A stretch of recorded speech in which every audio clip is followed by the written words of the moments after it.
অবশেষে আজ থেকে চালু হলো ঢাকা গাজীপুর রুটের কমিউটার ট্রেন সার্ভিস। একই সঙ্গে চালু হয়েছে শিববাড়ি ঢাকা গাজীপুর বিআরটি লেনে বিআরটিসি এসি বাস সার্ভিস। এসব বাস বিমানবন্দর থেকে গাজীপুর পর্যন্ত নির্মিত বিআরটি অবকাঠামো ব্যবহার করবে। রোববার সকালে প্রকল্প দুটি উদ্বোধন করেন সড়ক পরিবহন ও সেতু মন্ত্রণালয়ের উপদেষ্টা মোহাম্মদ ফাউজুল কবির খান। গাজীপুর থেকে মোহাম্মদ আশরাফ হোসেন ঢালির তথ্যচিত্র ডেস্ক রিপোর্ট।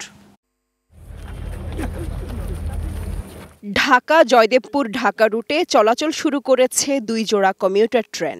একই সাথে এয়ারপোর্ট থেকে শিববাড়ি পর্যন্ত ২.৫ কিলোমিটার সড়কে চলছে বিআরটিসি বাস।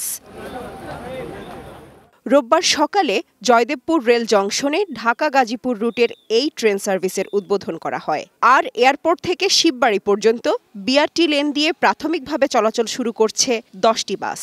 সড়ক পরিবহন ও সেতু মন্ত্রণালয়ের উপদেষ্টা মোহাম্মদ ফাউজুল কবির খান প্রকল্প দুটি উদ্বোধন করেন।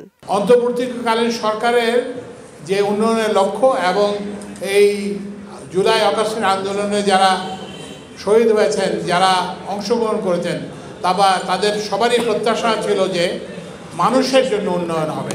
এবং আজকে এই অসম্পূর্ণভাবে এই বিআরটিসি বাস চালু করা এবং জয়দেবপুর ঢাকা কমিউটার ট্রেন চালু করা এই উদ্যোগেরই অংশ।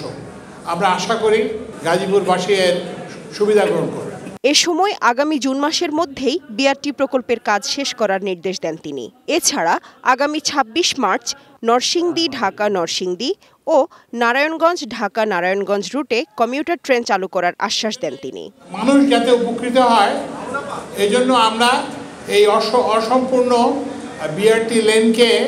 বিআরটি লেনে আমরা বিআরটিসির বাস চালু করেছি।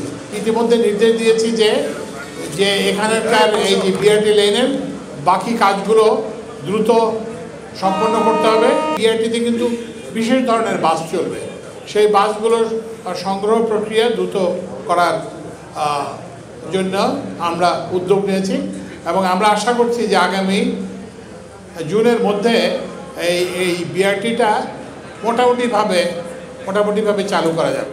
উদ্বোধনী অনুষ্ঠানে উপস্থিত ছিলেন রেল সচিব মোহাম্মদ ফাহিমুল ইসলাম, রেলের ডিজি আফজাল হোসেন, গাজীপুর জেলা প্রশাসক নাফিসা আরেফিন সহ সরকারের ঊর্ধ্বতন কর্মকর্তারা। বিআরটি যখন হবে। Global television news desk.